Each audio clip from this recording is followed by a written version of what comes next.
Okay, everybody, thanks for watching. So the inner fender brackets, I ended up getting them powder coated over at American Powder Coating. They came out really nice. I picked them up the other day. So as I mentioned in one of my other videos, these can be put on after the fact. So I'll get these put on later. Right now, what I'm going to do is I'm going to focus basically on the parts that I have. And like, you know, for instance, the grill, I'm going to get the grill put on. There's a trim piece that goes over the trunk and the back. I'm going to get that put on. A few other little knickknacks that I'm going to get put on. I have the hood spear. I may put that on as well. So that's what I'm going to do. Then I'm making a list basically of everything else that I need to do. So and I'm trying to figure out when I'm going to wire the car up. I know that's definitely something I need to get done, but I'm trying to time it, you know, as far as when I'm going to go into the wiring phase. So I'm kind of thinking right now that I may end up putting the trim on, getting the grill and all that stuff, the bumper brackets on. I don't have the bumpers right now, so I got to figure out what I'm going to do there.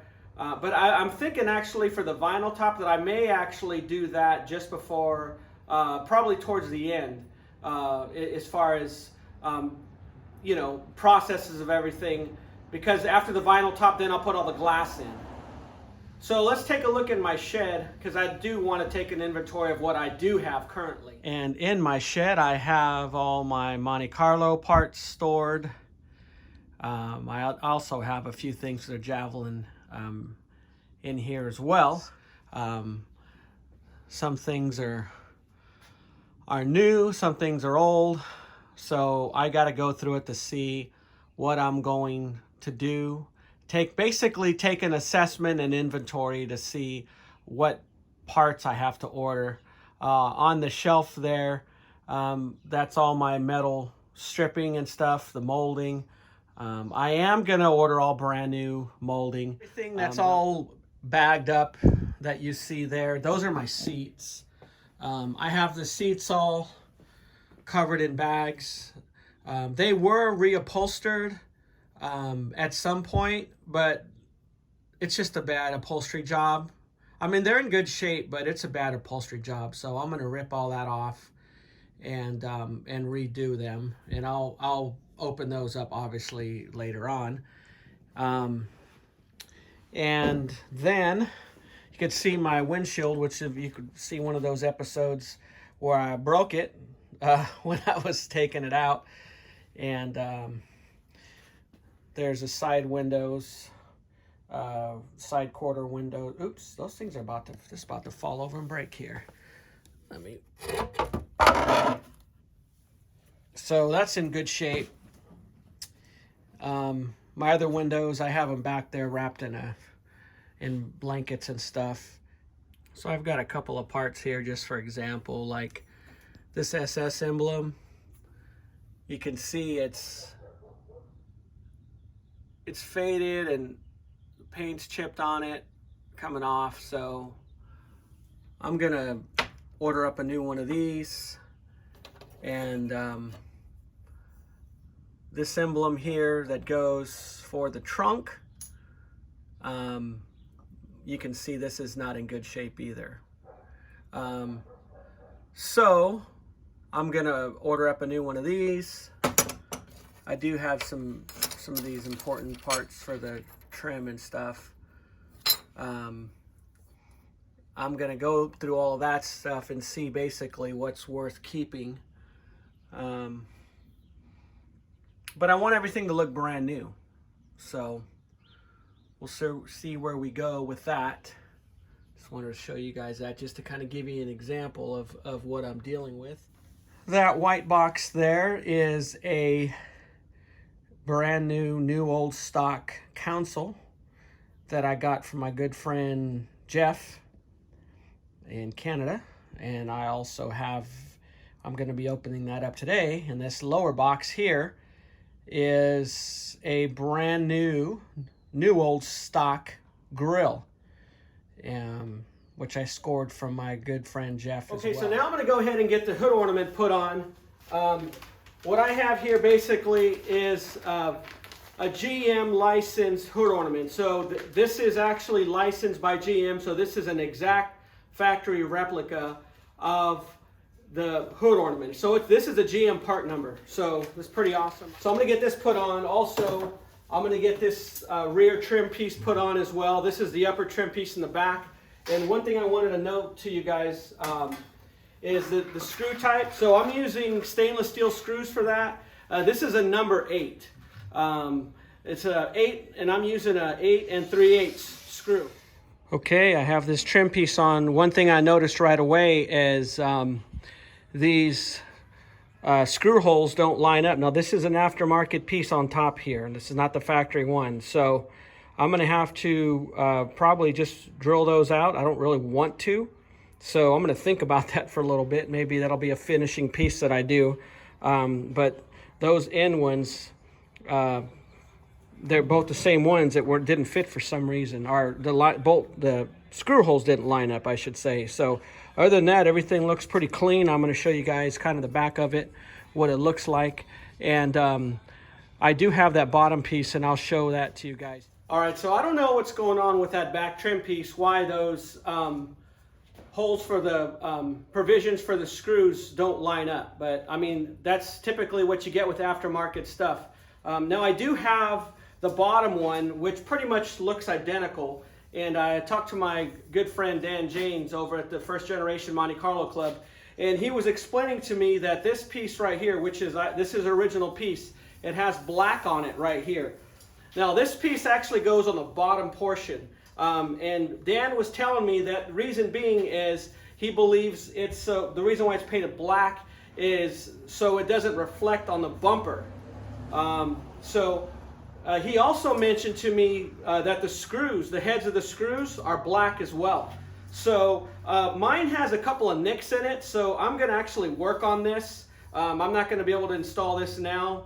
I'm going to work on this to get some of these scuffs out, and then I'm going to polish it. Then I'm going to go ahead and repaint it black, and I'm going to get some screws that are black on the top as well. This way everything will match up just like the factory.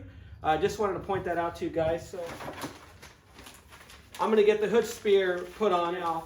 One thing that I did notice about it, which is just the way they did it back in the day, is I'm real surprised that this doesn't have any sort of gasket or anything like that. I mean, this thing is just gonna go right on the paint there. So it is what it is. So I'm gonna get this put on right now. Put on here gently, and I really wish that this had a gasket on it, man. I'm so thankful that that fit okay, and it's a little snug, which is great. If you look back at some of my videos, this hood is actually an aftermarket hood, because the hood that came on the car was messed up in the body shop at H&S Body Works. They tried to work on it. They put a lot of time into it, and they said, you know what? You know, before we get real super deep into this, you might as well just buy a new hood. So that's what I did. And this is an aftermarket hood. I got it from OPG, just so you all know. And so I got the hood spear obviously came with this part. And what's cool is it came with the little nuts that go on the bottom, which is great because usually dealer parts, they don't come with everything. Like each screw is extra. Great, and I just lost that. Well, let me get my magnet.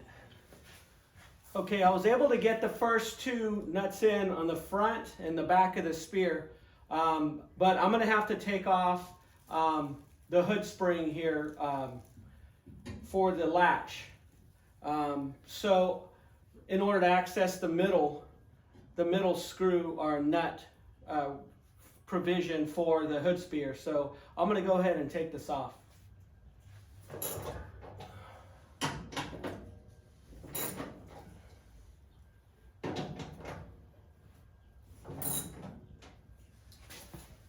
I ain't gonna lie, I'm worried about scratching this thing, so just in case.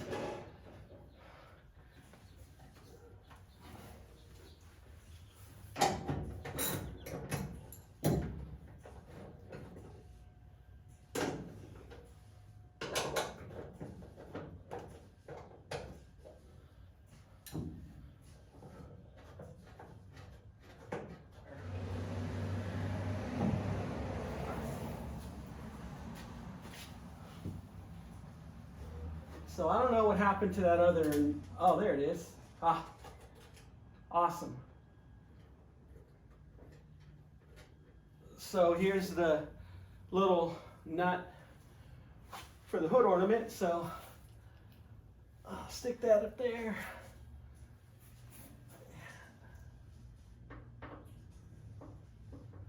Problem is I can't see.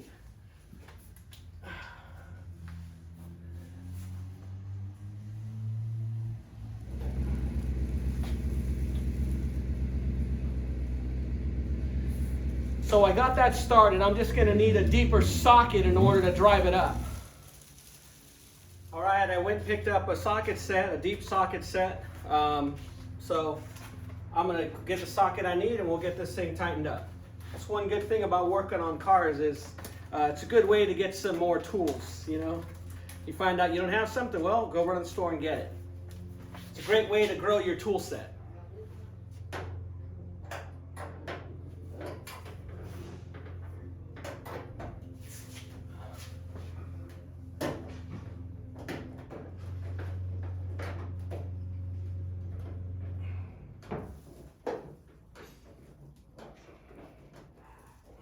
Being a little stubborn. Oh, wow. It broke off. That's great. Okay. Well, on to the next. Okay, so thank the good Lord, honestly. Because this did break off, but there's still about a 1/4 inch of post left on that hood ornament. What I ended up doing is I looked where the paint marks were on this latch here and just hand tightened the bolts up. This way I know it's in the exact same spot. So now I'm just tightening everything and we should be good to go.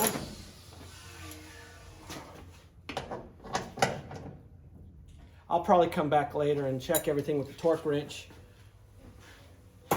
And let me back this camera up and show you guys.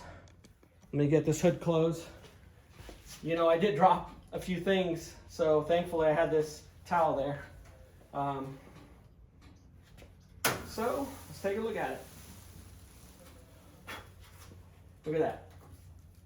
I'm gonna keep that plastic thing there just because of my OCD.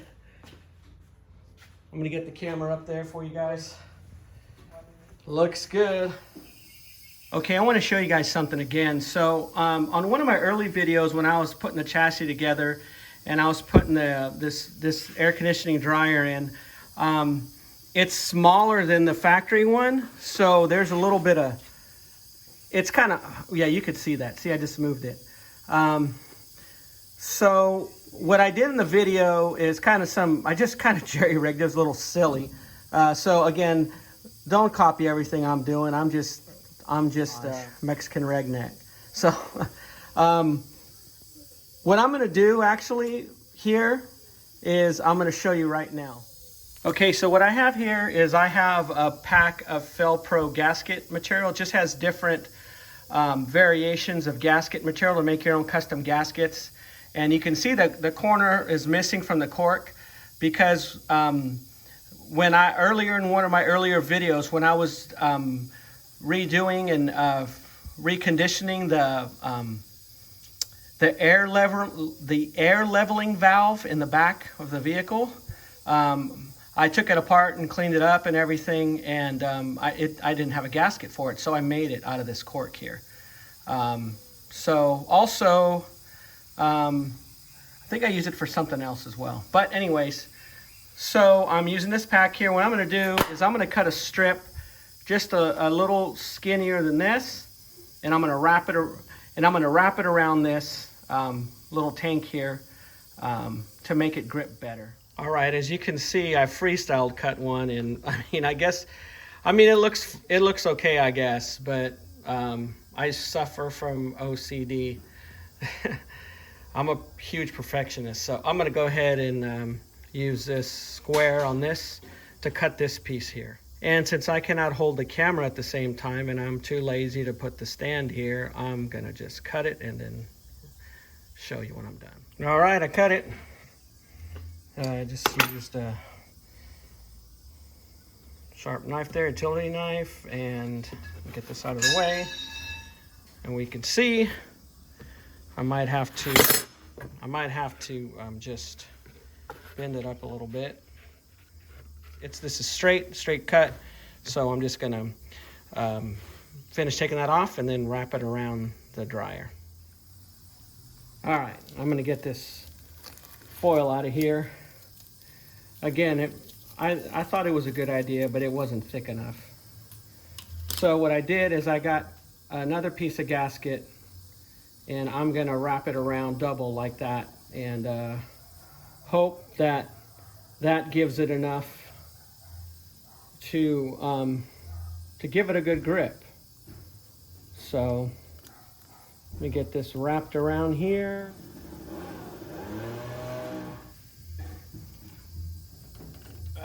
Real tight on the bottom here. Get that other extra piece out.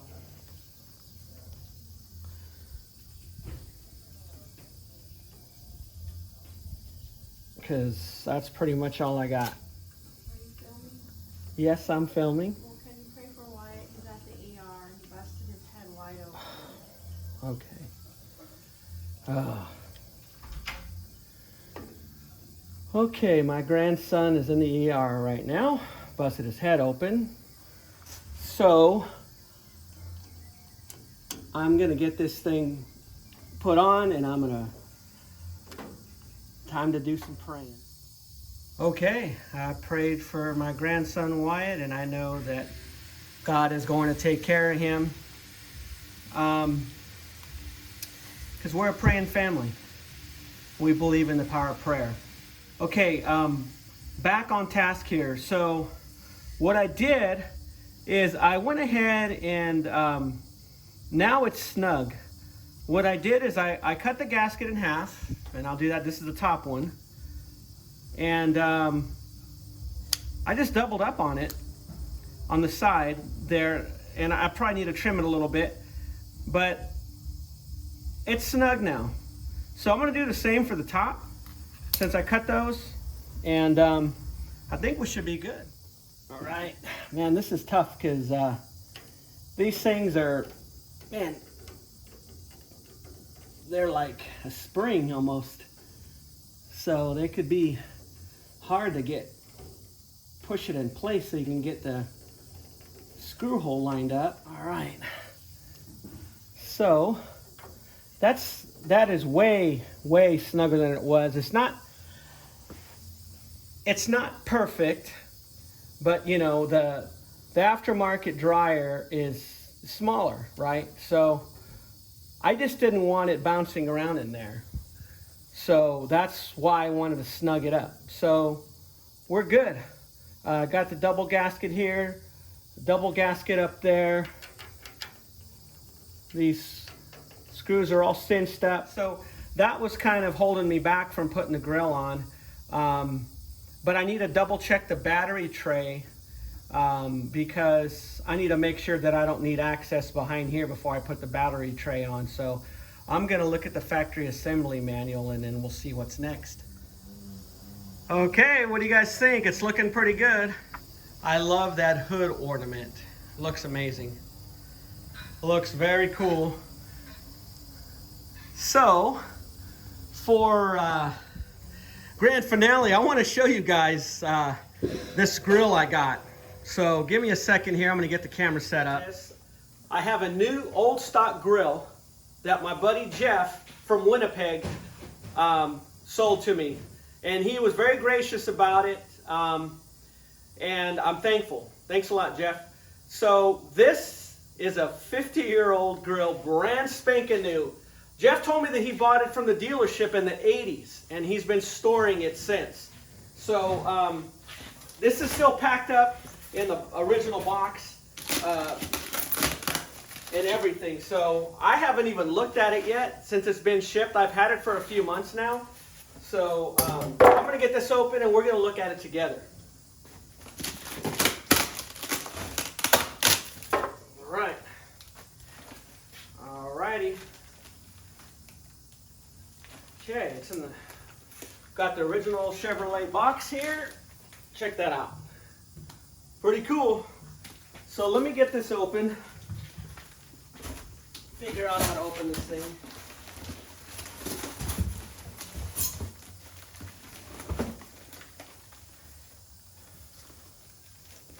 Afraid to touch anything. Okay. Oh, it's like in a, he packed it in a blanket. Awesome. All right, so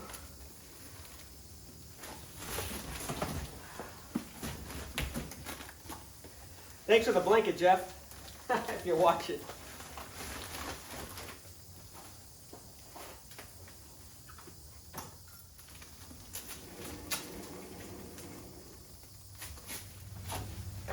I'm excited. So you guys are going to see it for the first time with me.